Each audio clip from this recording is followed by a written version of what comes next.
عموت برای تو در انتظاره تیری که زدن به چشم عموت برای تو در انتظاره بمیرم برات نازک گلوت طاقت سه شعبه نداره طاقت سه شعبه نداره اومده سه شعبه نگار همدستی کنه با مسمار ای محسن کربلایی داداشی خدا نگهدار لا لا لا لایی لا لایی لا لا لا لایی لا لایی لا لا لا لایی لا لایی لا لا لا لایی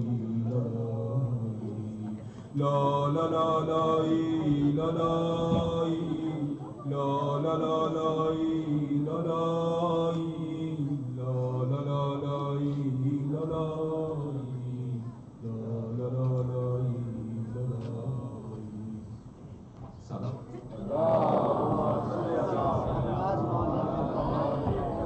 Ajarakumullah Razabhai. On Ashur night, I request Jamal, Hasan, Abdi to come and say Pursa on our behalf to the Imam of our time, Brother Muhammad wa Ali Muhammad Salawat.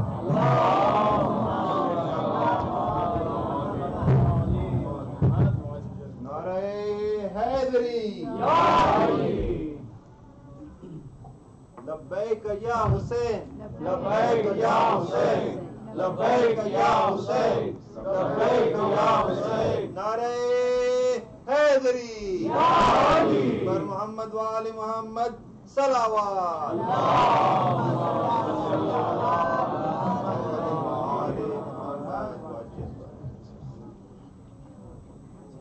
ایک اور نعرہ سلوات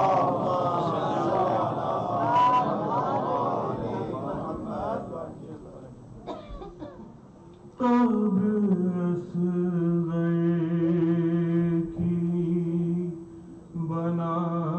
بنانے میں بہت دیر لگی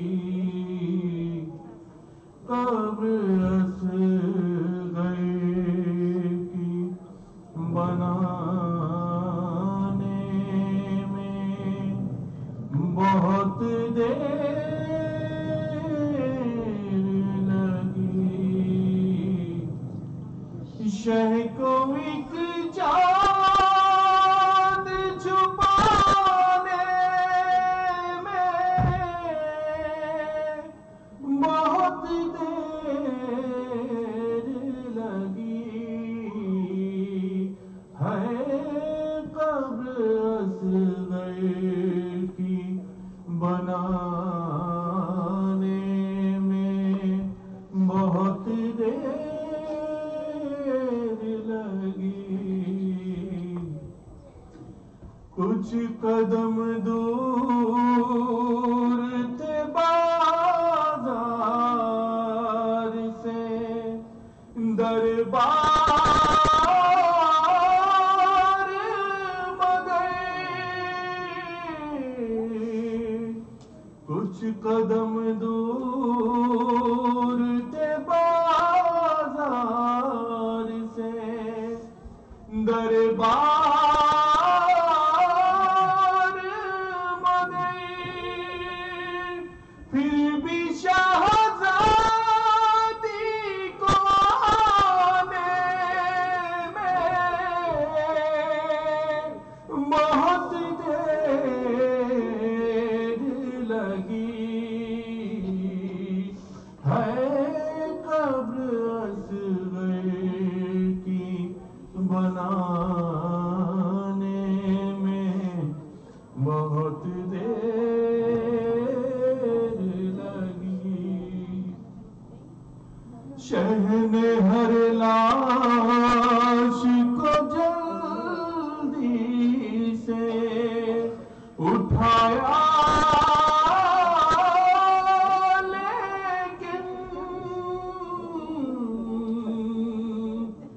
شہن ہر لاش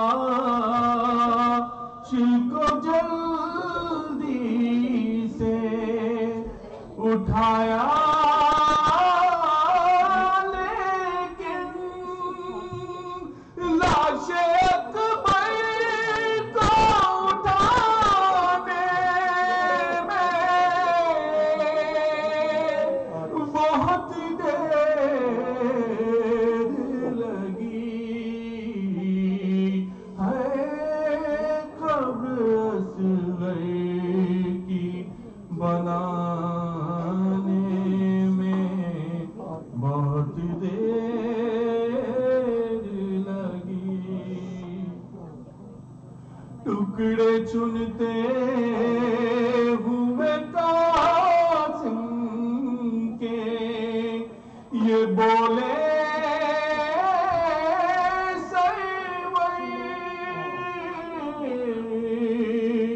ٹکڑے چنتے ہوئے قاسم کے یہ بولے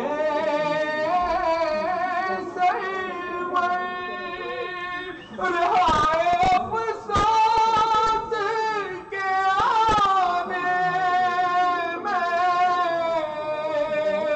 بہت دیر لگی ہے قبر اصغر کی بنانے میں بہت دیر لگی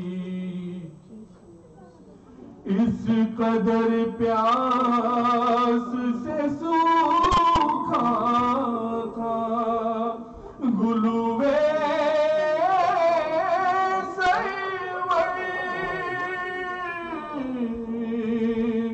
اس قدر پیاس سے سوکھا تھا گلوے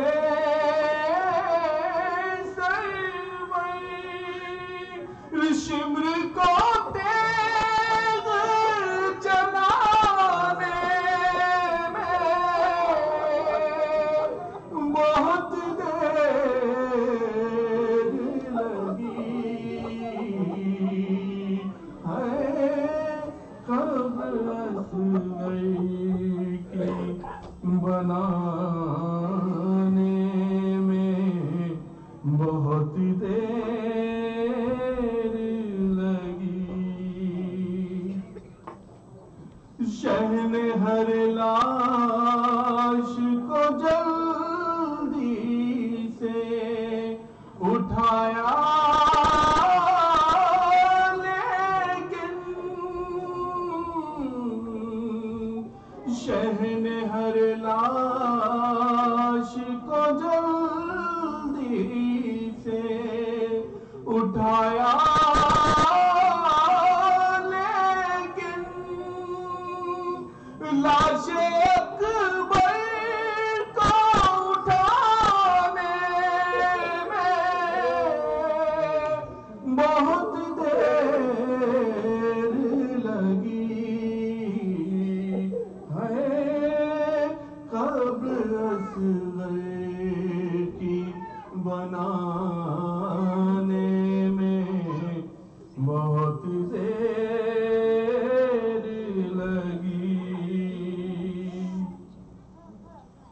باپ کی لاش سے دلوں کی اذیات دے کر باپ کی لاش سے دلوں کی اذیات دے کر اور ایک بچی کو ہٹانے میں بہت دیر لگی ہے قبر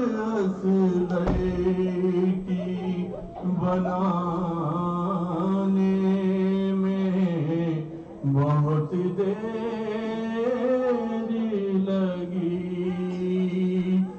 शह को एक चाँद छुपाने में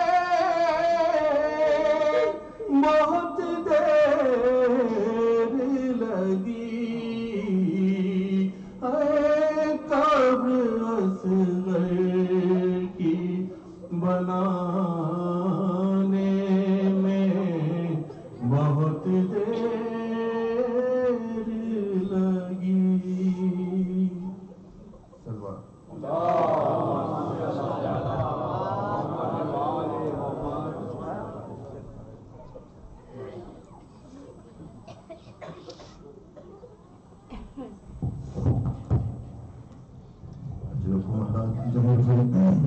for all the mu'min who have been attending majalis, may Allah accept your niyat and give you no harm except for Lami Hussain. I request all the mu'min to please come up all the way here in front, please. Leave no room in front of you because more mu'min will be coming later. So I will ask Maulana to come to the member and address the majlis of Ashur. Ya Muhammad wa Ali Muhammad salawat.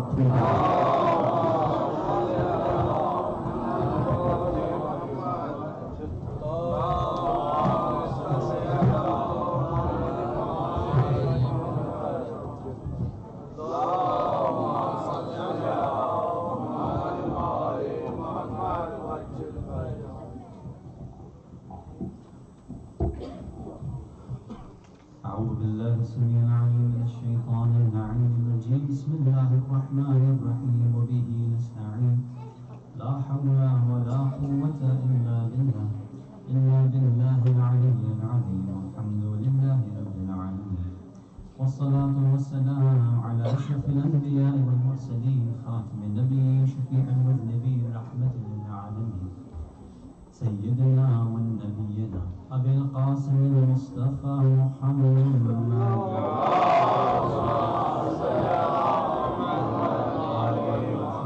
وعجل فرجه ثم الصلاة والسلام والتحية والإكرام على أهل بيته الطيبين الطاهرين المعصومين المظلومين ولعنة الله على أعدائهم أجمعين من الأولين والآخرين إلى قيام يوم الدين صلوات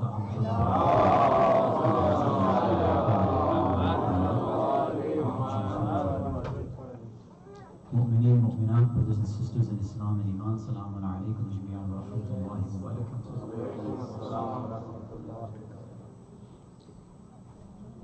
The first question left over from Slido.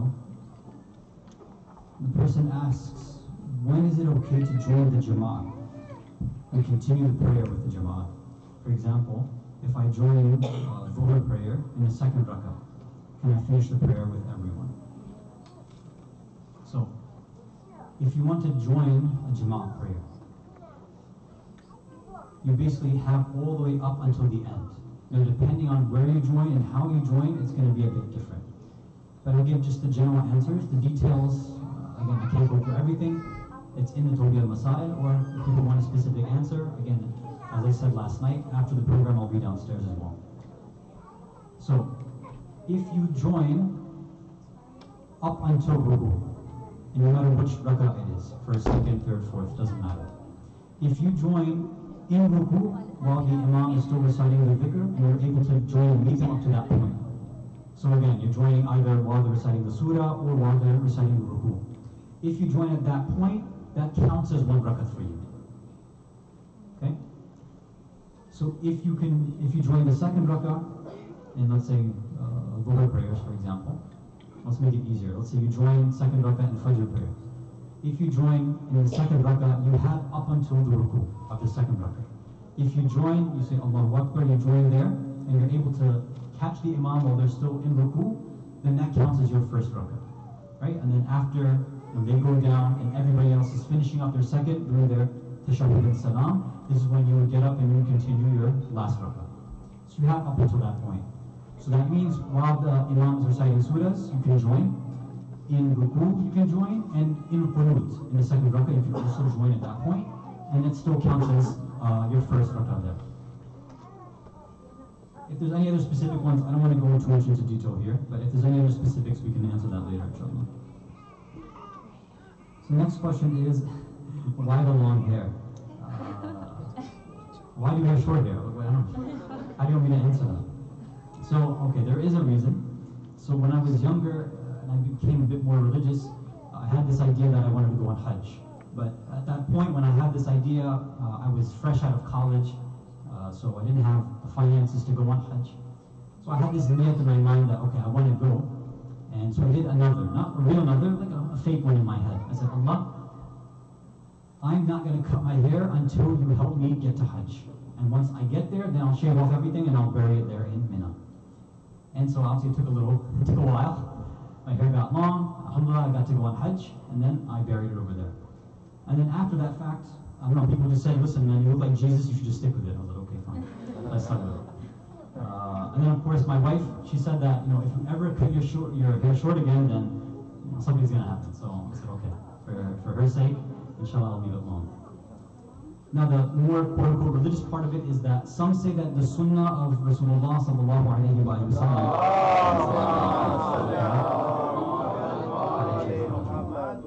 If you look in a book like Sunan al-Nabi of Alamat al-Tabai, he breaks it down into different qualities of the prophets, or the prophet.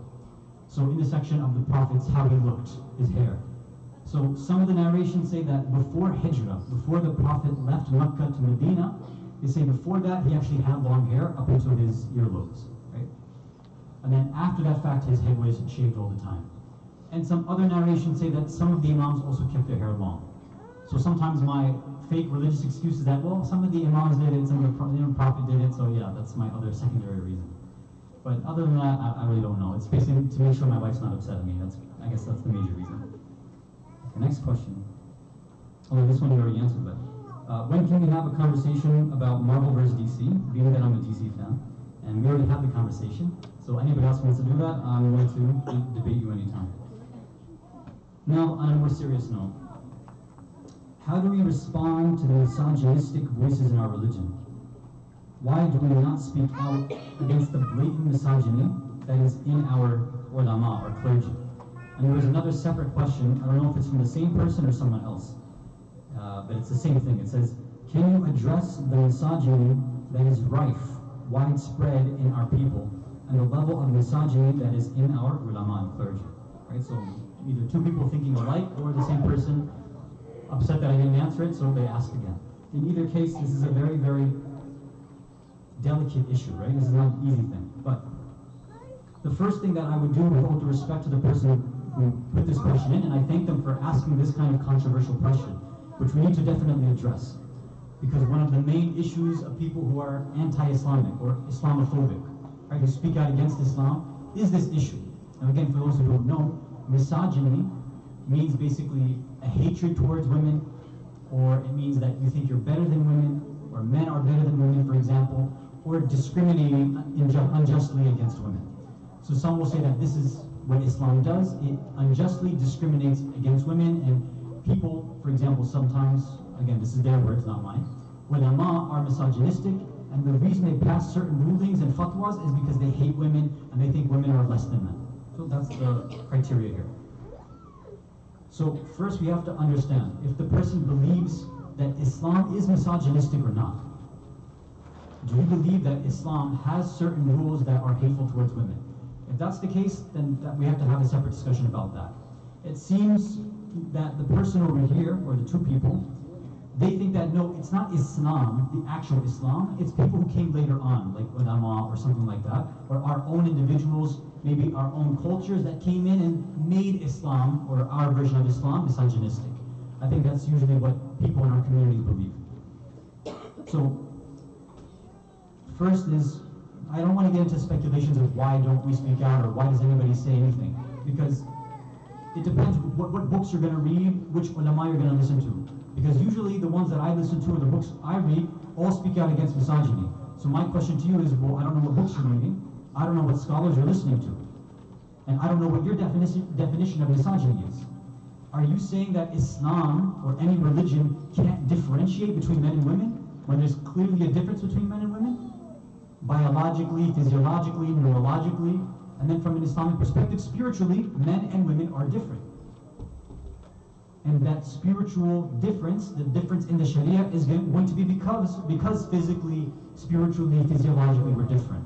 Allah is just reflecting the differences that we have, that everybody knows, although some people nowadays are trying to argue that, but the differences that every single one of us knows is true. Difference in men and women, of course the law is going to reflect that differently. It's not going to be the same. Now the question we have to ask is, are the different laws, are they just or not? Did Allah specifically say that, for example, again, I can't get into details, but we can talk about it some other time. Is it just, for example, that women in certain situations gain less inheritance than some of their male counterparts? You know, for example. Is it just that two women are needed as witnesses when in certain situations only one male witness is needed? Or the famous verse, right, chapter 4, verse 34 in Surah Nisa, right, that talks about Ar-Rijal Qawwamuna 'ala Nisa. Right, that Rijal, men are Qawwamun, whatever that means, maintainers, or some people say better than, whatever. Again, I don't want to get into the tafsir. People bring up these types of issues. So first we have to ask, do you think all the laws should be the same for everyone? If that's your presumption, then you're not being just to our own physical characteristics. If we're physically different, then we should have different rules, right? That's natural. Now the question is, just because we have different rules, how are we being judged? So for example, there are certain times when women are not allowed and cannot pray. Is that held against them? And the answer is no, of course not, right? Everybody's handled and questioned based on their own individual circumstances, right? So we have to understand that as well. Now, so I want to go to another part too, because this individual or these individuals are saying that it's widespread in our people. Again, that seems like a claim that you have to kind of prove. Whether our individuals, people in our community are misogynistic, I don't know. I don't think that they think men are better than women, and if you think that's the case, then you're going to have to offer some evidence for that.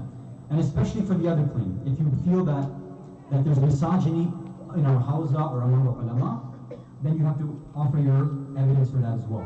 For example, simply saying that, and many of these Muslim feminists or progressive or liberal Muslims, they make these claims, right? That we have to update Islam, we have to change Islam for these times. I say, okay, so what's going to be your criteria? So regarding some of these fatwas or verses of Quran which they claim are against women. So the reason they gave is that, it's because only men interpreted the Quran, that's why they came with these conclusions. So first, again, I'm trying to be very academic about this. First, you're assuming that the male, that mufassir, that scholar, that alim, when he's doing tafsir of that verse, that somehow he's using some idea in his mind that, well, because men are better than women, that's why I'm giving this fatwa. Because men are better than women, that's why I'm giving this tafsir of the Quran. If you look in their actual reasoning, their istidlal, their arguments for why they pass a fatwa, or why they give a understanding or explanation of a verse of Quran, as far as I've seen, you can prove me wrong, I have no problem in listening to your arguments, I've never seen anything that says it's because men are better than women. They bring up arguments from other verses of Quran, or they bring up arguments, scientific arguments, or they bring up arguments from the Ahlul Bayt, meaning hadith. Now, if you have a problem with the hadith, meaning the Ahlul Bayt, if you have a problem with science, or if you have a problem with intellectual arguments, well, that's something different altogether. You can't just say that, oh, you're being misogynistic because you don't like the results. Again, that's not academic and that's not fair.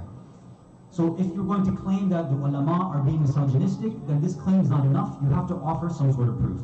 And again, this type of discussion is meant for a whole lecture. In fact, probably a whole lecture series.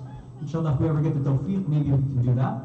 And in any of our Q&As that we might have later tonight or on the weekend, we can open that up if people are interested. Sallallahu ala Muhammad wa ala Muhammad.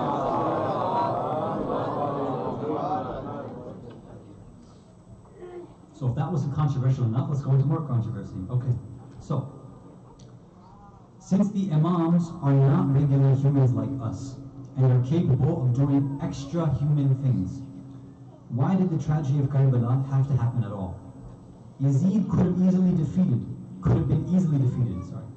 and the imam could have been victorious. Why did it have to happen this way? Meaning, why did Yazid quote unquote win and the imam lose? Again, that's the person saying it, not me. Was it because they need us, meaning the imams need us to see a human trait in them and act accordingly, as in in the face of a tyrant. So, let's go back to the part of the question here. Since the imams are not regular humans like us, I'm going to pause right there. I said, who said the imams are not regular humans like us? Again, with all due respect to the questioner, where is this idea coming from? Maybe someone you've listened to, or maybe in a book you've heard this. Maybe. But the words of the Prophet himself and all of the imams is that Ana basharun mithlukum. I'm a human being just like you.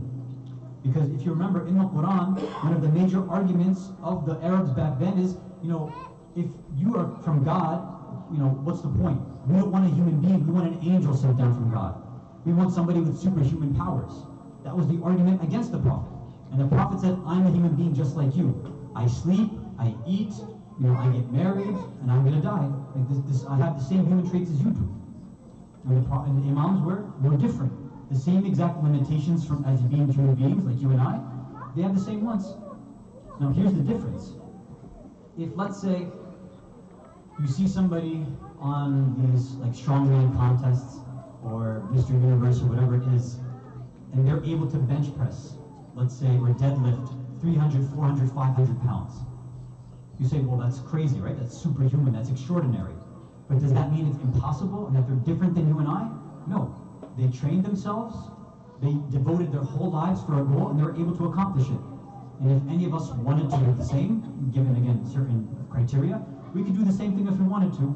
I'm not encouraging you to go be a professional heavyweight lifter, but I'm saying if you wanted to do that, you devote your resources, you can do that.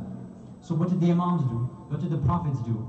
What did the companions of the Prophets do? What do our ulama do? They say, we're going to devote all of our lives to Allah. We're going to devote everything that we know to following the Ahlul Bayt. We're going to devote everything that we know in our lives to making sure that we go after haqq and truth. We'll give up everything for that. As we've been saying, ma'rifat, destroying your ego, destroying your nafs. They did that, and this is the result. Allah gives us, or anybody who goes after this, they say karamat, certain powers and abilities. It's nothing, it's abnormal for us because maybe you and I don't have it. But we know very famous instances of certain ulama, Ayatollah Bahjat, for example. May Allah bless his soul. And many other ulama and urafa, they have these abilities, they say, right? People go and visit them, and they're able to identify, I know what you ate today. Or I know why, for example, you couldn't wake up for Fajr, because you ate this last night, or you did this in last night. Why? Because Allah gives them certain gifts. They're not after the gifts, they're after Allah, but because Allah said you're after me, you're coming for me, I'll give you certain gifts along the way. So, since the Imams are not regular humans like us, I say no, they are human beings like us. The difference is they gave up everything for Allah.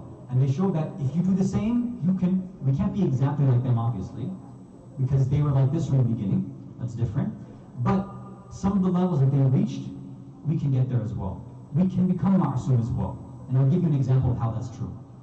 Now, what does ma'asum mean? Again, that requires a whole lecture, which I think we covered in 2013. Isma means being protected. It means that you can never get destroyed by it, right? It'll never harm you. So, for example, we know the ma'asumeen, the 14 ma'asumeen were ma'asum in every single regard, right? They didn't sin for anything, and they earned that isma. Allah didn't give it to them, they earned it. That's why Allah was able to reward them with it. Now, we can ask, can you and I get something like that? And we can. And I guarantee every single person in this room has some level of isma. So, for example, do any of you think that you would ever murder somebody? Like actually go and murder someone? I'm assuming no, right? So if that's the case, you are ma'asum in terms of murder. You'll never go and kill somebody who's innocent.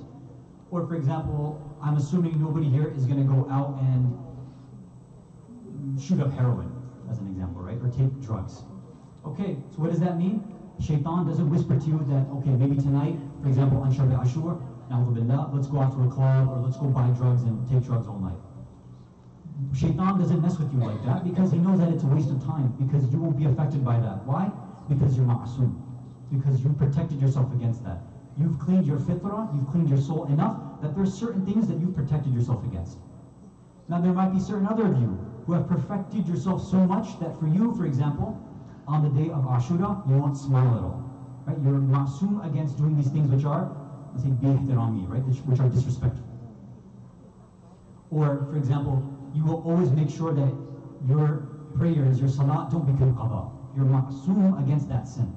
So every single one of us, if we work on ourselves, have the ability to gain and go further and further, and inshallah we can reach a stage where we have no other sins left. Because our ulama have done the same thing. You ask people who know Ayatul Sistani or Ayatul Khamenei or any of our marajih, may Allah protect all of them, they don't sin. And some of them don't even do things that are makruh. So don't think that this is impossible. Again, the example of the prophets, the imams, and our ulama are to show us you can reach this level. You can do that, yes. I know the time is short. Sure. I should not be talking. What about okay. if when Allah said that I made Muhammad and Ali from one nur? Hasan. So what is that? So they are not like us. They are Hasan. made of one nur. And then the 12th Imam, the rest of the Imam came from that nur. Hasan. So it's not like, they are not like us. They are from a special nur that Allah did, and then He divided the nur in two pieces, and then one became Muhammad and one was Ali. So it's just like, this is like a really, we need a very specific answer for this now. Sure. Now you started it, so you have to give us very specific. I don't have to do anything. Yeah, sorry. Sorry. And also we have, I think it's the Hadith Qudsi, that I create, God say, I created the whole world just for Fatima, and so Yes. it's not the same as like. And it comes in Surah Nur. Yeah. Why are you guys trying to mess up my answer? No, alhamdulillah, I'm glad you brought both of those up. Jazakallah. Let's send a salawat for both of them.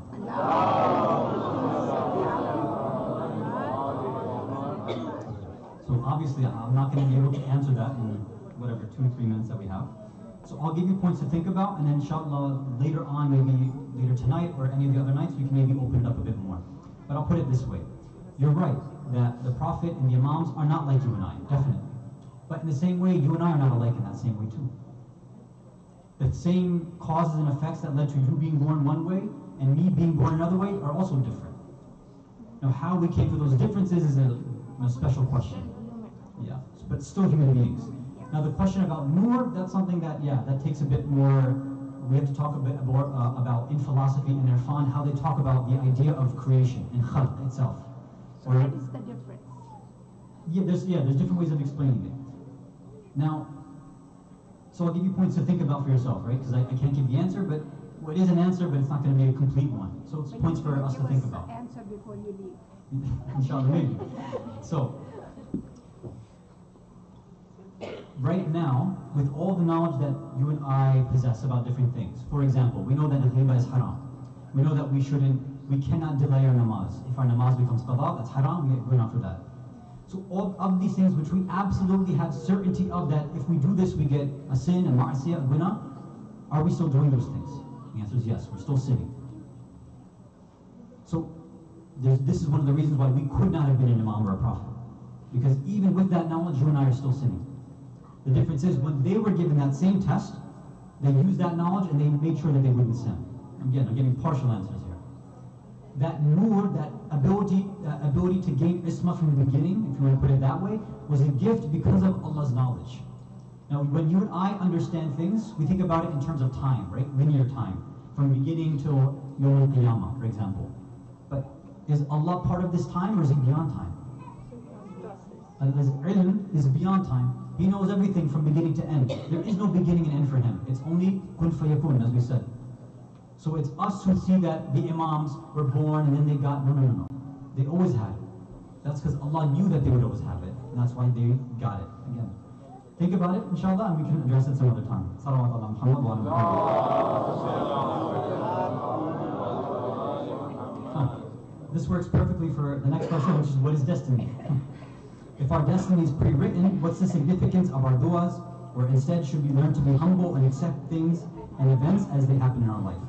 So basically, same answer. It depends on how you think about time. Has everything been decided? Technically, in Allah's mind, yes, everything's done. You and I are either in heaven or hell right now, but you and I just don't know it.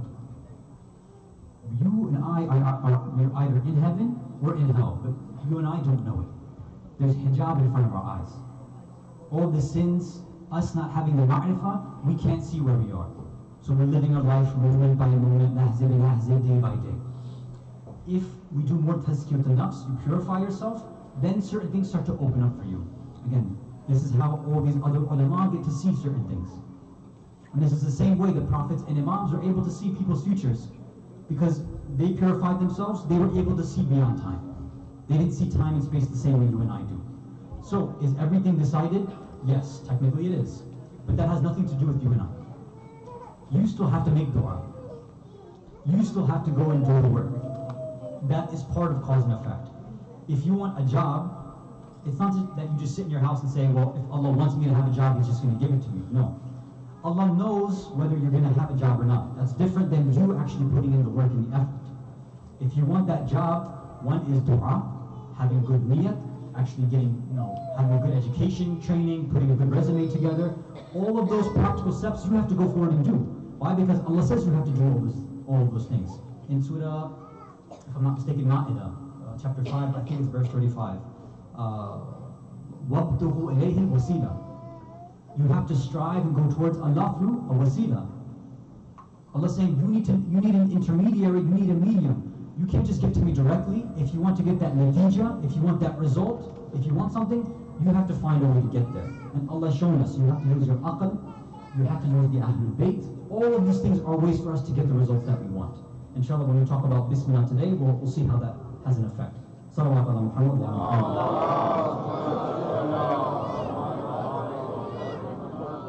We'll have to leave the rest for, inshallah, we'll continue Friday. One more salawat ala Muhammad wa ala Muhammad.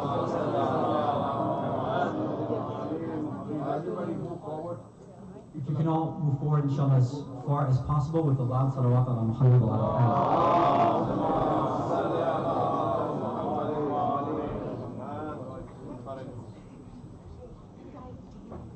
So did Allah know you were going to move forward or not? That's the question. But you still move forward with your own free will. Allah didn't force you to do anything, right? It was your free will. You decided, I'm going to go forward and move. So Allah might know exactly what you would do. I knew, for example, what you guys were going to do, but that doesn't mean that you still didn't have the free will. You still had a decision to make, and that's what Allah will hold us accountable for. Right? Salawat ala Muhammad wa ala Muhammad.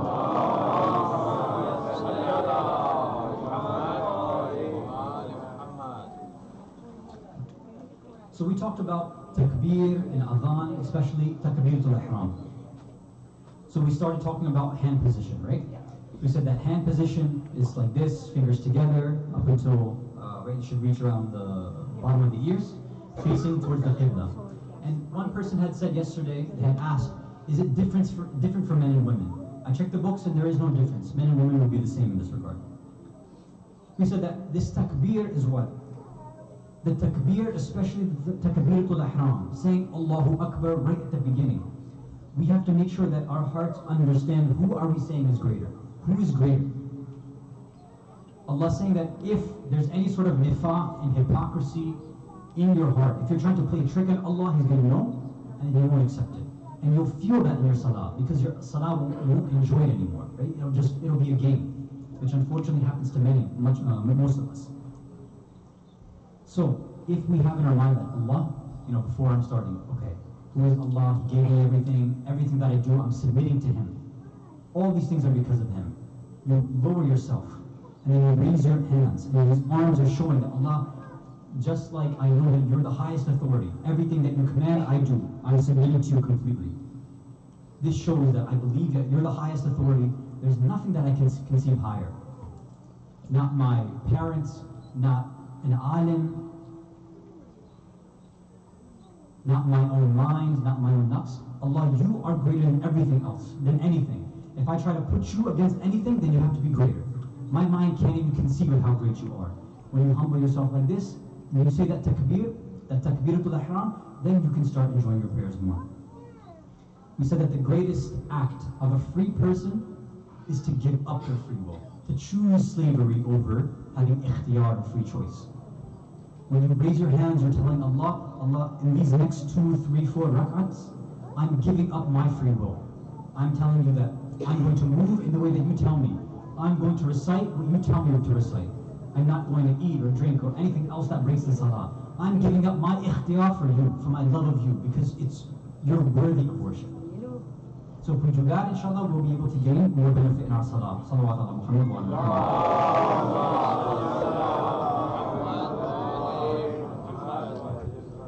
So now, adhan, we've gone through. Iqamat, we did it, but again, we don't have time to go through that. You say your takbiratul ihram, Allahu Akbar. Now you're ready to start. Bismillahir Rahmanir Rahim. No, again, it goes without saying that going through a tafsir, an explanation about Bismillah, Ar-Rahman, Ar-Rahim, will definitely take many lectures. So we have to give a shortened version of this. So the first thing that we're going to do, inshallah, is just mention some of the riwayat and the hadith and the narrations which talk about the reward and the status and the value of Bismillah. So sometimes in books, this word Bismillah ar-Rahman ar-Rahim is known as the Basmallah. But whatever, it's a technical point, that's not important. So first is a hadith from Rasulullah sallallahu alayhi wa sallam.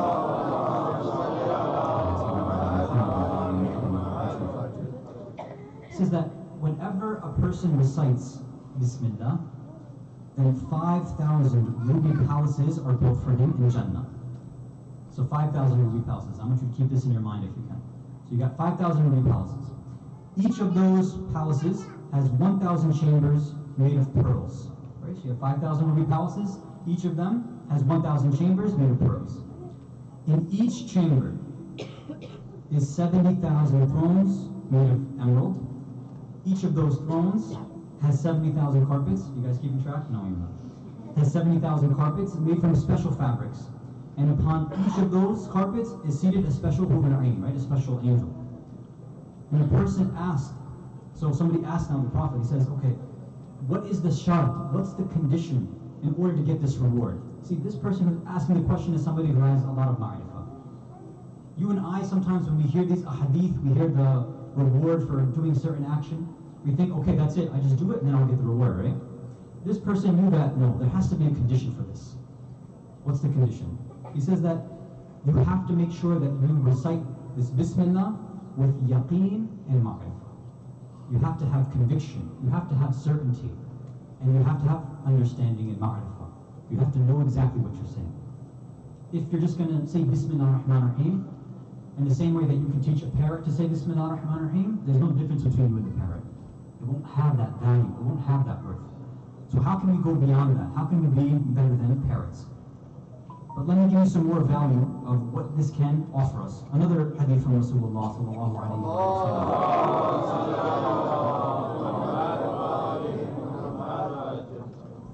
He says, whenever a mu'min is going to have to pass that sirat, right? The sirat, right? That bridge. If that person says Bismillah, right? They've trained themselves enough that when they're on that bridge, they're trying to cross, over there they say Bismillah ar-Rahman ar-Rahim. They say that those flames that are sitting under that bridge will start to die down. And that Jahannam will actually scream out and say, Ya mu'min, hurry and pass through. Because you're hurting us as flames. Right? So, Bismillah, now, again, the idea is, how do we become those kind of mu'mineen that we have the ability on the day of judgment, while we're crossing that bridge, to be able to say it there too. Because it's easy for us to say it now, but how do we know we're going to have enough yaqeen and ma'rifah and understanding? We'll have that kind of maqam and station, so that even on the day of judgment, we'll be able to say it there, as we're passing, right?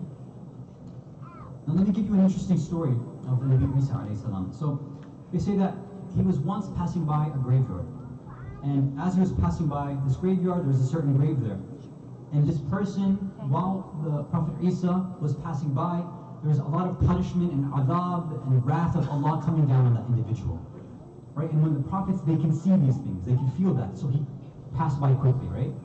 And we have many stories of the prophets, they see these kind of things in the other alam, in the other dimensions, so they run by quickly. Because they don't like when Allah's ghadab and His wrath are happening, right? Because they're rahmatan lil alameen, they don't like seeing these things. So anyway, he passes by. Some time passes, and he goes and crosses that same area, that same graveyard again. When he passes by that person, he sees that now barakat and ni'mat and the blessing of rahmah is coming down on the same person. So Nabi Isa is interested, why is it that when I was passing the first time, it was punishment, there was adab, there was wrath and anger, but now I'm coming by and this person's gaining blessings and they're happy, what exactly changed me? So he asked, and it was revealed to him. He said that the person that was in this qabr, the person that was in this grave, was a person who was a sinner. They did ma'asiyah, they did guna. So because of those sins, because of their guna, because of their ma'asiyah, they are being punished for that. But, so now what about the other side? He said, when this individual died, when this person died, at that time his wife was pregnant. His wife then gave birth to a son. That son learned from their teacher, their Quranic teacher, the words Bismillah ar-Rahman ar-Rahim, and they repeated back those words Bismillah ar-Rahman ar-Rahim.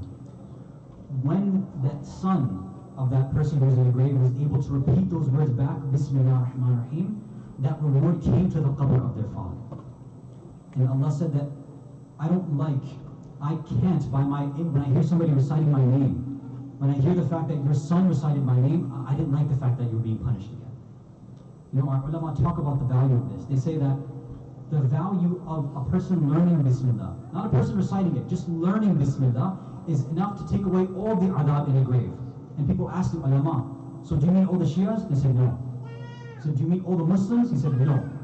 He said, what do you mean? He says any single person that's in that graveyard will be forgiven just by hearing that recitation, by hearing a person learning the fact that they said Bismillah ar-Rahman ar-Rahim.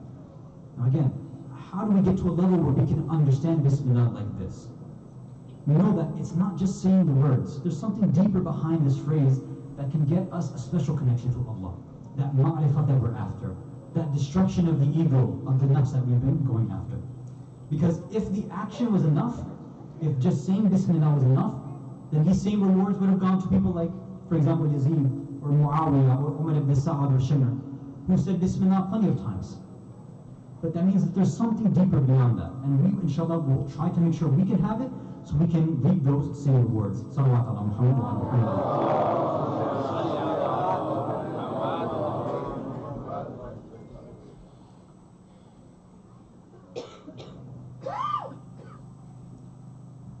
Somebody asked the 8th Imam Ali ibn Musa al-Rida alayhi salam.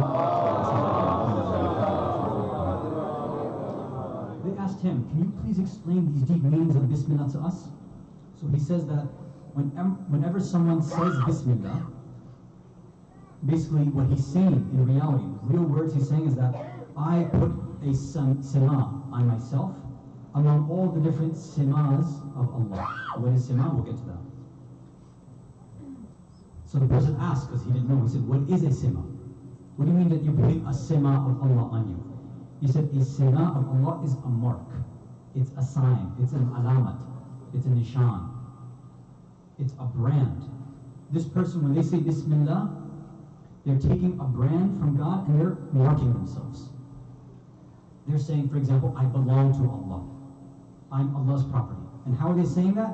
They say that that specific brand, that mark that I'm applying is the mark of worship, of ibadah. And that we know that every single thing that we do in our lives, specifically all of our ibadah, must start with Bismillah ar-Rahman ar-Rahim. Because we have in our other ahadith that if you start any action, let alone ibadah, any action you start without saying Bismillah, you'll never get a natija from it. You'll never get a good result from it.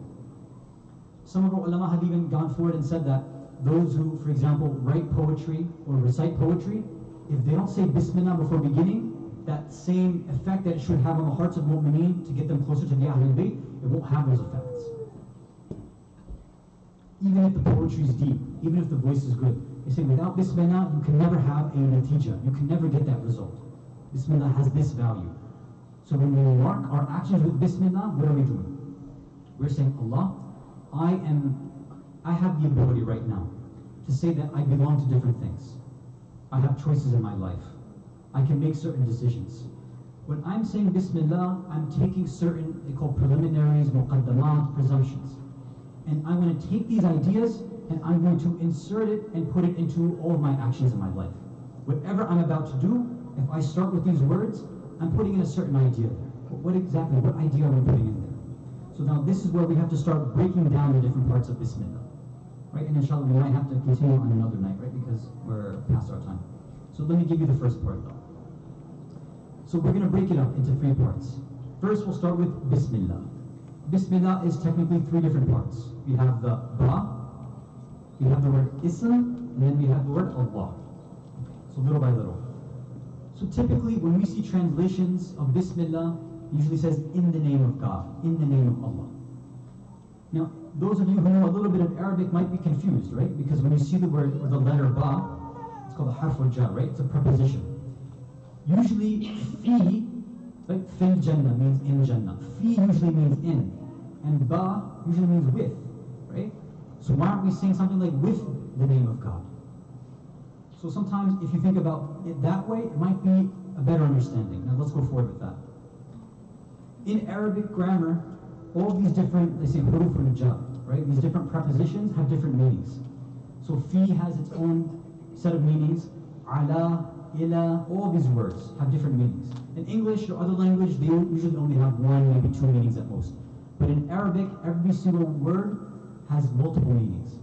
So when we say this ba, if I say billah or bismillah or bil qalam or bil kitab, they have different meanings involved. And depending on the rest of the sentence, it can take a different meaning as well. So in the books, I don't want to go through all the meanings, right? Because some say that there's 10, 11, even 12 different meanings of what ba can mean. So what most of our ulama say is that there's two different possibilities, and some of them even combine them. They say some is that this ba is ba'ul isti'ana. Now isti'ana, you already know. Iyaka na'budu wa iyaka nasta'in. So you alone, Allah, we worship, and you alone, we ask for help, right? Ista'an is from that same root we get the word aun. Aun means a helper, right? Ayn, waw, nun. So ba'ul isti'ana means the ba that assists, the ba that helps out.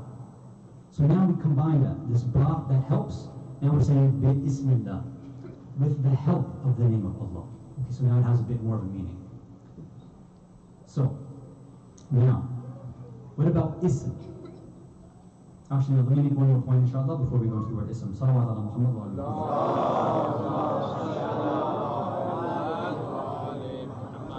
So the other meaning of ba that our ulama, the Mufassirin mentioned, besides it being the ba that means it's a helpful or a ba that assists, is that it's a ba that indicates starting and beginning something, or shuru, or ibtida, or ibda. And of course we know this, right? Because it's about the beginning. So they say when you're saying bi-ismillah, right, with the help of the name of Allah, what you're really saying is we begin, or I begin with the help of the name of Allah. So right, that's much different than saying in the name of God or in the name of Allah. Right now it has a bit more of a deeper meaning. So now let's go to the second part. We're talking about the word ism. The word ism just means name. Now, why do we use names? I have to be a bit philosophical here, so hopefully you have your tawajjuh and your focus, inshallah. Why do we use names? Why do we use words? What's the purpose of that? Right? If I say some word like water, what's the reason I'm going to do that? In every single person here, in your minds, you have a concept of what water is, right? So when I say the word water, my job is to make you, every single person here, in your mind to think of that idea of water. You have that, right? If I say the word fire, I want you to think about this idea of fire, right? Because I want to talk about it, I want us to be on the same page, right? So they call this tasawwur, right? When you put something, you picture something in your mind. The job of a word, of a kalima, or an ism, is that, listen, I want you to do tasawwur. I want you to picture something in your mind. Okay, what do you want me to picture? Well, let me help you out. Here's the word I want to use. I have a picture of water. I'm going to use a word so you have the same picture in your mind. So now we can actually have a conversation. And a side point on this. The reason most people have arguments, even people in terms of religion or even within our own Shia faith, I guarantee 99% of the time, the reason people don't agree and argue is because they're not talking about the same thing.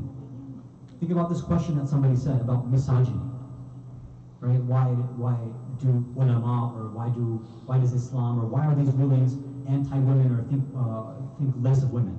I'd say maybe because the definition of misogyny that you and I have are different. Or these words like liberal, you could say words like democracy, terrorism.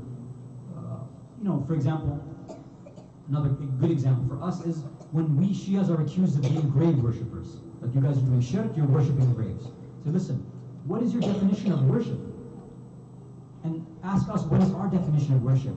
We are not asking these graves, these quote-unquote dead bodies, na'udhu to do everything for us. Na'udhu. We're not putting them on the same level of Allah. And of course, if they took the time to actually read our books, they know that that's not what we're doing. We never put the Imams, the Ahlul Bayt, and the Prophets on the same level of Allah. Of course not. What we say is that Allah is the one who's given them these powers in the first place. Allah said, like I said, وَابْتُهُ إِلَيْهِ الْوَسِيلَةِ. Allah saying, use a wasila to get to me. So people say, why do you do tawassul? It's because Allah said so, not because you and I made it up. Right? So we have to make sure we understand these definitions. So, why am I using these words, these isms? Because we want to have the same concept in our mind. So now, with the help of what? With the ism. Allah saying, I want you to have the right concept of me in your mind. I don't want you to think about Allah that you have in your brain. I want you to say a certain idea of Allah in your mind. So, bi-ismi Allah. With the help of this name, this helping word of Allah, okay, which Allah are you talking about then? Which Allah do you want me to think about? Which Allah should we be focusing on? Which kind of Allah should you and I begin every action with? Which type of Allah should we be starting every action and making sure we seek help from that specific Allah? Which one? The one who is Ar-Rahman and Ar-Rahim. That's the Allah we need.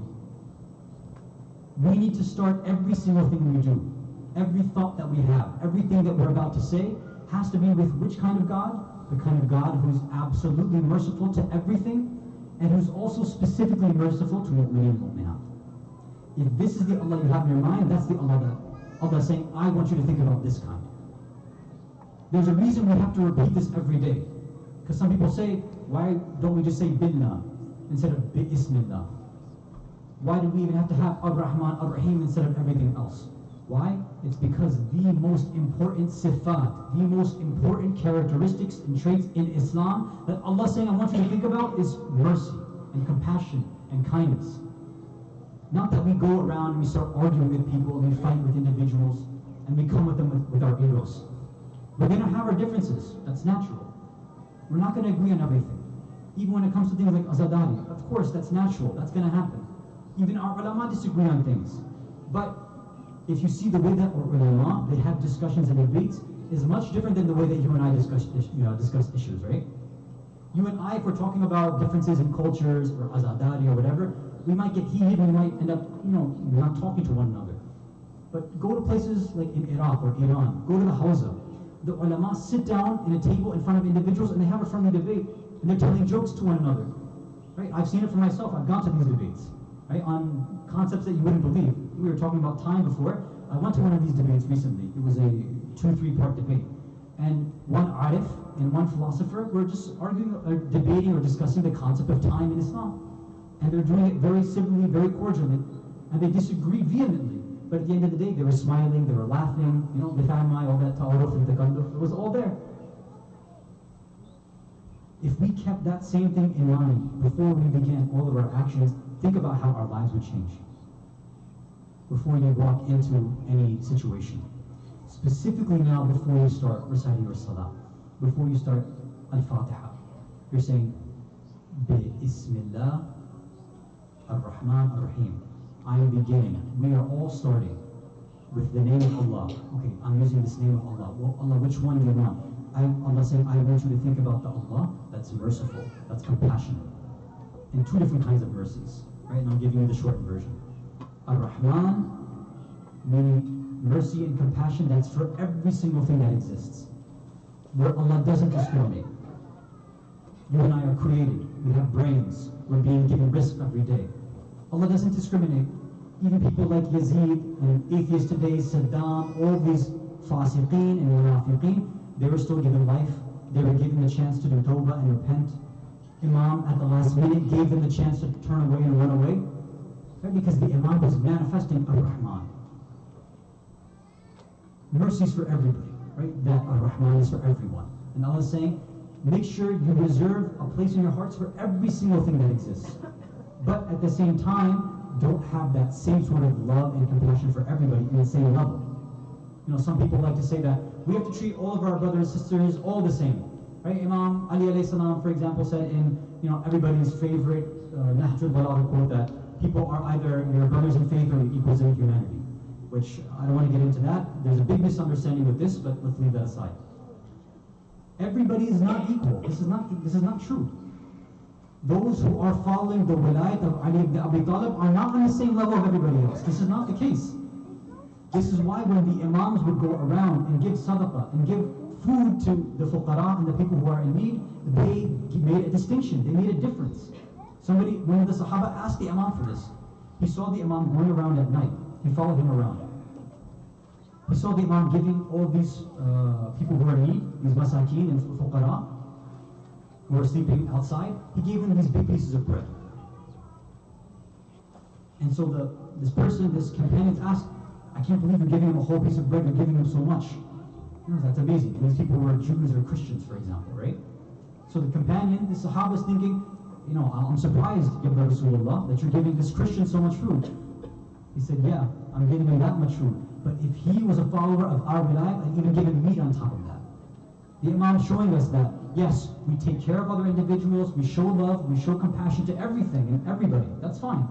But there's a special amount of love and compassion and mercy and charity that we only give to those who follow the wilayah of Ali ibn Abi Talib.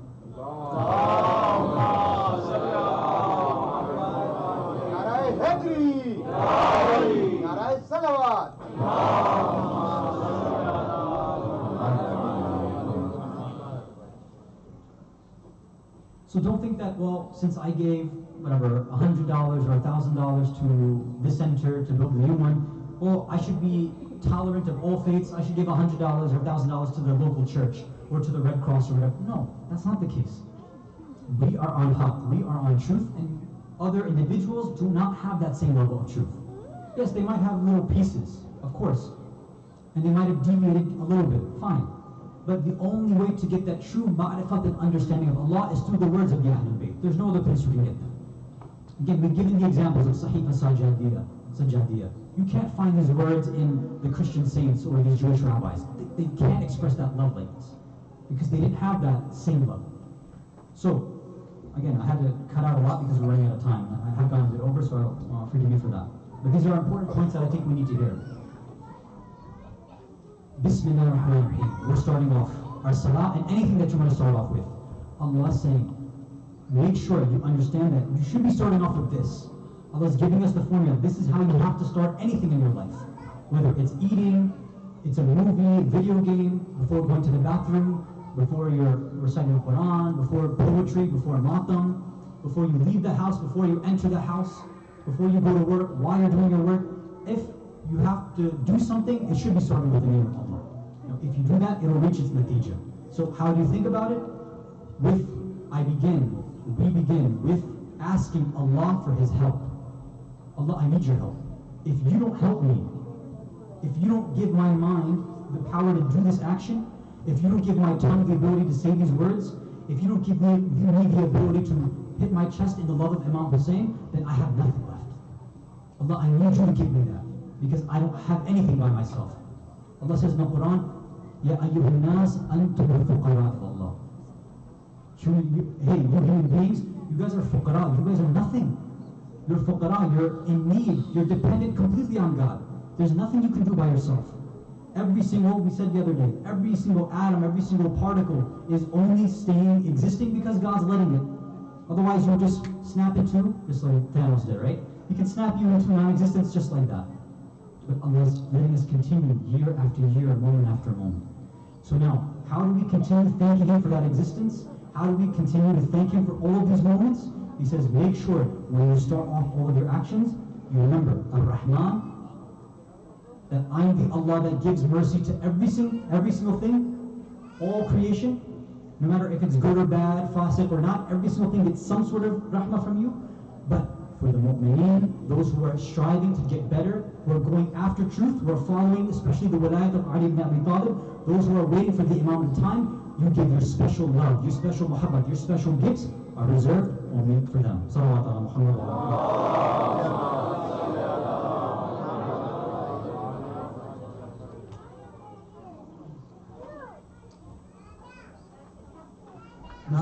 Sorry.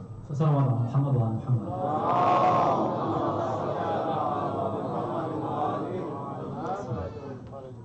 So again, I apologize. I know that we're going a little bit late, but there's a few more points, if you don't mind. I want to relate some points in regards to Ashura and the kind of adab for Ashura tomorrow, with your permission, inshallah. If you can send a salawat ala Muhammad wa ala Muhammad.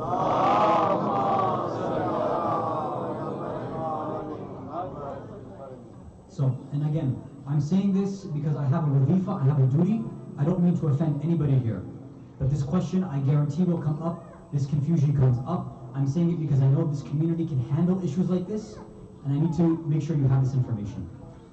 The question is always asked, what are the adab on the day of Ashura? And obviously we know that we shouldn't get involved in worldly, dunyawi things, right? Now again, this is something that's not wajib, it's not haram, that's not the discussion here.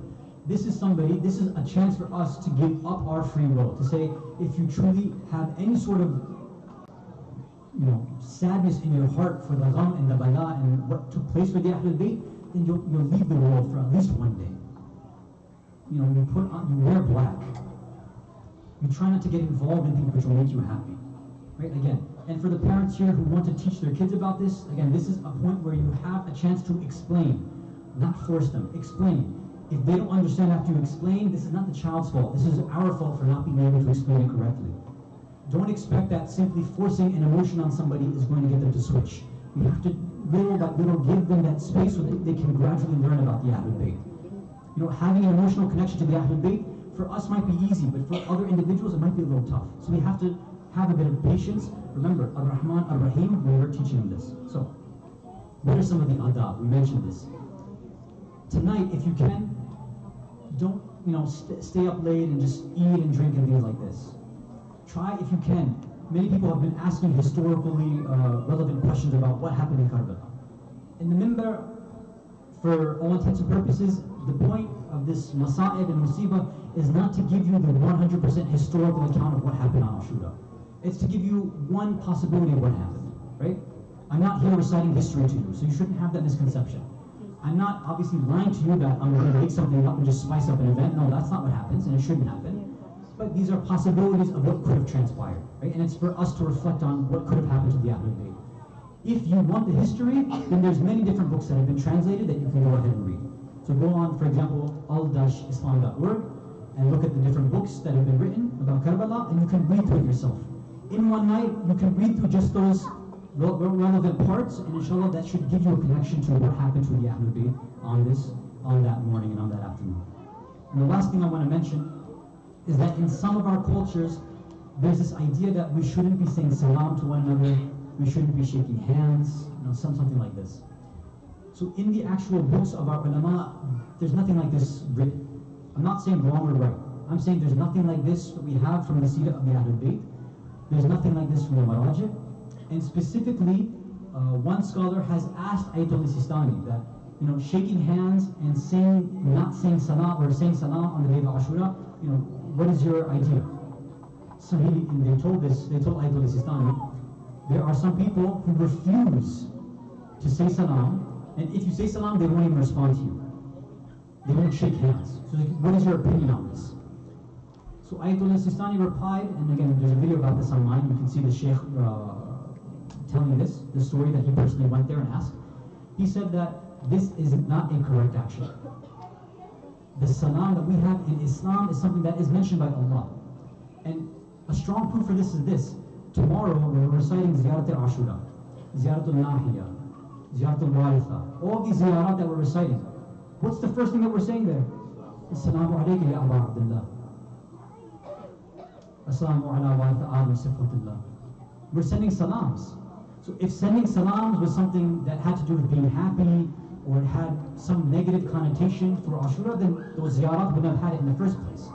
Now, there's a difference between saying salam to somebody and then coming up and hugging them, hey salam, how's everything going? No. We're not here to ask people how their day is going, this and that. Salam alaikum is part of an Islamic greeting. This is how we express ourselves to one another. But don't do it with a smile on your face. Don't do it looking for happiness. That is not going to be something that's recommended, definitely. Again, shaking hands, if you feel that that's really a way of showing happiness, then okay, you can try to refrain. But I wouldn't say that if somebody sticks out their hand, you should slap their hand away or be upset. Again, Ar-Rahman, Ar-Rahim. Understand that people have different cultures, they have different understandings. Respect that, and it's okay. We all grieve differently, we understand things differently. But little by little, and this is one of the blessings of a community like this, that we have all these different cultures and we can learn from one another. Right? The fact that we have multiple languages, we have multiple different ways of connecting to the Ahlul Bayt. This just emphasizes the fact that Imam Hussein is not limited to one language. He's not limited to one idea and style.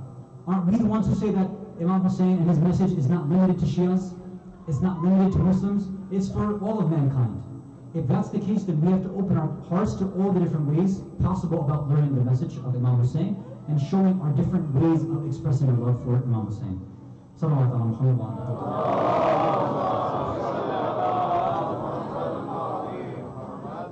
And the last and most important thing, if someone says salam to you, salam alaikum to you, it's wajib for you to reply. Don't not reply. It is wajib for you to reply. If you don't reply, it's a sin, right? So remember that. Now whether you want to initiate or not, again, I'm saying that according to Aidul Sistani, this is the way that we're supposed to greet one another. Even some might say, shouldn't we say Adamallahu ajuruna wa ajurukum? You can say that after salam. But it's never been mentioned that that's the only way that you have to greet. So again, keep this in mind. Inshallah, if anybody would like to discuss it afterwards, inshallah, we're going to be available. Salawat ala Muhammad wa ala Muhammad.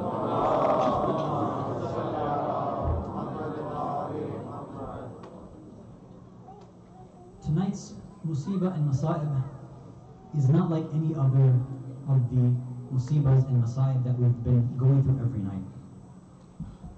When we've been talking about all of these individuals, Muslim ibn Aqil, Habib ibn Mudahir, Qasim, Aun, Muhammad, when we talk about the children of Muslim ibn Aqil, when we discuss Ali al-Akbar, when we discuss Abbas, if we talk about Zuhair, when we're talking about these individuals, we're talking about people who are mujahideen.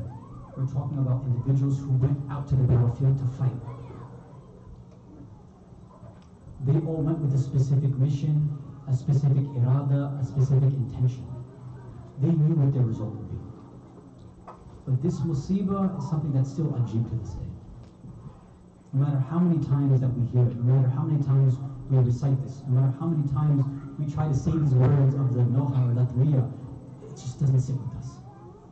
How can a group of Muslims do something like this to a young 6-month-old child? An innocent, be-born child. Imam Hussein returns back from the battlefield. He's brought back the bodies of Abbas. He's brought back the broken, shattered body of Qasim. He's brought back the impaled body of Akbar. He's brought back Aun. He's brought back Muhammad. He's brought back Zuhair. All of this now has tired him out.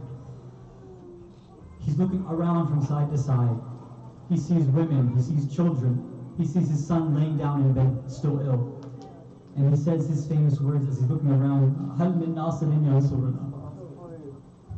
Is there anybody out there that can help us? Is there anyone there to defend the Ahlul Bayt, the Haram of Rasulullah? How desperate is Imam right now? He's looking around and there's no one left for him.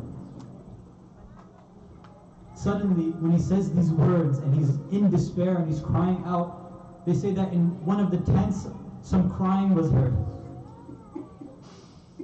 Some narrators say that Imam went to go investigate. He said, what's going on? Where did this crying come from? And some have said that, Ya Rasulullah, Ya Abu Abdullah, when you were making these calls of Hal min nasirin yansuruna, when you were asking for a helper, when you were asking for someone to come and defend, it seemed as if your tiny little Abdullah, your Asghar, was shaking back and forth. Some say that he even fell out of his crib at that point. Ajrukum ala Allah. The mother of Asghar says, Ya Mawla, Ya Abu Abdullah, is there any way my child has been crying for 3 days? I haven't been able to nurse my child because I haven't had water either. Is there any way that you can take this child and maybe those who are kind-hearted among the enemies might give him a drop of water? Is this a possibility? And Imam says, yes, maybe I can take him outside and maybe they'll quench the thirst of our child. Rabab takes him. He says, before you take out my Asghar, let me dress him up a little bit. Let me put some kohl and kajal on his eyes and maybe this will soften the hearts of the enemies. Maybe they'll feel more pity for him if they see him like this. Imam Hussein takes his son, he wraps him in his abba, and he begins to go out. Well, we need, when the mothers had gone outside of the tents waiting for their sons to come back, All of the mothers had one thing in mind. When the mother of Qasim saw Qasim go out, she knew that my Qasim is going out to fight and he won't come back alive. When the mother of Akbar went outside and waited for Akbar, she knew that my Akbar won't come back alive. Whenever somebody came outside to wait for their brother or their son or their father, they knew that they weren't coming back alive. But when Rabah went outside, when she was waiting for her child, there was nothing in her mind that would assume her and make her believe that my child will come back with an arrow in his throat. Hussein walks out with this desperation. He opens this abba in front of the army. He says, Ya Qawm, you've killed my brother. You've killed my sons. You've killed my nephews. You've killed my family. You've killed my friends. You've killed everyone. All I have left is this little child here, this 6-month-old child who's been thirsty for 3 days. Do you have any single bit of compassion in your hearts that you can give him one bit of water, one drop of water? They turn their faces. They don't look at Hussein. He says, maybe it's because you think I'm going to take the water. Fine. He puts Asghar down on the sands of Karbala. He takes a step back. He says, look, I'll turn away. Just give him some water, and then let me know when you're done, and then I'll pick him up and I'll go back to the tents. Still, they wouldn't give him any sort of water. They would turn their faces and they'd be crying. So Imam picks up Asghar, according to some of the narrations. Imam now wants us to remember. He says, oh my Shia, if only you had been with me on the day of Ashura, if only you'd seen me begging with every single piece of my body and my soul, begging for a piece of water, a drop of water from that Asghar. I was asking in every way possible, nobody was willing to give him any water. Now, according to some, Imam turns to his son Asghar and he says, Ya Abdullah, you are a hujjah on this earth too, do you know? You are my son. You come from the lineage of Rasulullah and from my father Ali ibn Abi Talib. You are a hujjah and a proof on these individuals as well. Show them how thirsty you are. And it's according to some narrations, this is when Ali al-Asghar stuck out his tongue and he showed his dry lips to the individuals on the other side. And the army couldn't take any more. They turned their faces away and began crying. They say, Ya Ibn Sa'd, we're fathers too. Our hearts are breaking. Please can we give him some water? When Umar ibn Sa'd saw that he's losing the morale in his army, he called forth the worst individual in that army. He said, Ya Harmallah, come forward. You need to stop this kalam, this speech of Hussein, because he's destroying our revolution here. Ajrukum ala Allah. You know, mu'mineen, I want you to understand. They say that when Mukhtar had gone out and collected all these different individuals who were present at Karbala, who had taken part in this battle, every time Mukhtar would come and execute someone, he would go to Imam Sajjad and he would give him the news. He would say, Yabna Rasulullah, we caught Umar ibn Sa'd. He says, you've caught Ibn Sa'd? He said, yes, and we've killed him. He says, Marhaba, marhaba, good job. When they went and they caught Shimr, they said, Yabna Rasulullah, we caught Shimr as well. He says, Alhamdulillah, you did a good thing. We caught Khuli. They would mention every single person over and over and over again. He said, Alhamdulillah, Alhamdulillah. But every single time Mukhtar would come, every single time he would mention a person, whether it was Umar ibn Sa'd, whether it was Shimr, whether it was Khuli, Imam Sajjad had the exact same response. He said, what about Hurmala? Have you caught Hurmala yet? Have you found Hurmala yet? The worst pain in the heart of Imam Sajjad is having to watch his little brother come back like this. We need to understand. When Hurmala comes, he doesn't just take a normal arrow. This is someone who is trained in archery. They say he takes a 3-pronged arrow, which was normally meant to kill elephants or camels because of how strong their throats were. He took this 3-pronged arrow and he dipped it in some poison as well, if that wasn't enough. He goes up to a cliff on a high level. He takes an arrow, he pulls it back, and his hands begin to shake and he drops the arrow. He pulls it back again. He looks towards the foot of Asghar and his hands shake and he drops the arrow again. Umar ibn Sa'd runs to him and says, Ya Khaballah, what's happening to you? Why are you shaking like this? You're the best archer in my army. What's going on? According to some historians, they say, Harmallah says, see what I'm seeing. Over there in the camps, there's a woman standing there. Every time I pull the bow back, this woman is taking steps forward. And when I drop the arrow, she goes back. I have a feeling this is the mother of this child over here.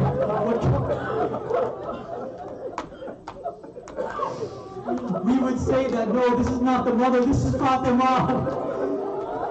This is Fatima waiting there to stop. Some narrations say on that day, when Hussein was looking for this water, when Hurmullah shot the arrow, they say a voice was heard that, don't worry, your mother Fatima is here, now I'll nurse you, Aslam. Hurmullah shoots the arrow. It hits the throat of Asghar, it pierces it all the way, it goes through the hands of Hussein as well. When that arrow hits the throat of Asghar, what reaction is a 6-month-old baby supposed to have? They say his hands came out when he felt that shock, and he tried to grab the beard of his... He tried to grab something, he tried to grab the beard, the hands or something of his father Hussein. They say he began to flap his arms like a dying bird, like a fish that's been taken out of water. Hussein has the blood in his hand. He looks to the sky. He wants to throw this blood in the sky. But the skies say, Hussein, if you throw this blood in the sky, it will never rain down again. He looks to the floor. He looks to the earth. Hussein, if you throw this blood on the earth, nothing will ever grow here again. The only thing Hussein has left is to wipe the blood of his son on his own beard. Hussein says, this is how I'll go to Rasulullah. Rasulullah, look, this is how Hussein's coming to you with the blood of his own son on his beard. Hussein begins going back towards the camp. As he begins going back, he's wondering, what am I going to say to the mother of this child? As he starts taking steps forward, Inna lillahi wa inna ilayhi raji'un. Hussein is saying that, Allah, we came from you, we're going back to you.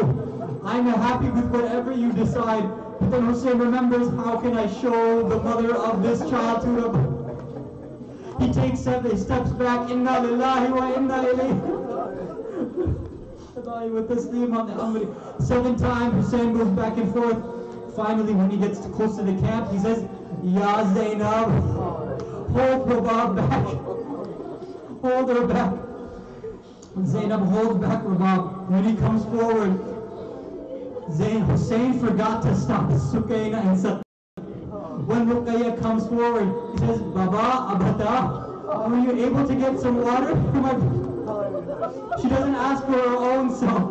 He says, did you give some water to my baby brother?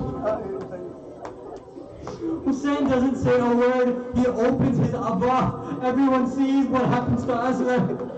Bunayya, Bunayya. Rabab says, this is how they kill. They sacrificed my son like a camel. They slaughtered you like a... Hussein goes behind the tents. He comes with Rabab. He says, Rabab, let's go do the tadfeen of our child now. Hussein takes the sheath, that holder of Dhul-Fiqah. He begins digging a small grave for his... Can you imagine seeing Hussein like this, having to dig a grave for his child? Hussein, you should call out right now, Abbas! Abbas, look at Hussein! When the Prophet lost Ibrahim, my father Ali came and dug the grave because Ali said no father should ever dig the grave of his son. Abbas, look, you're not here, now Hussein has to dig the grave for his son.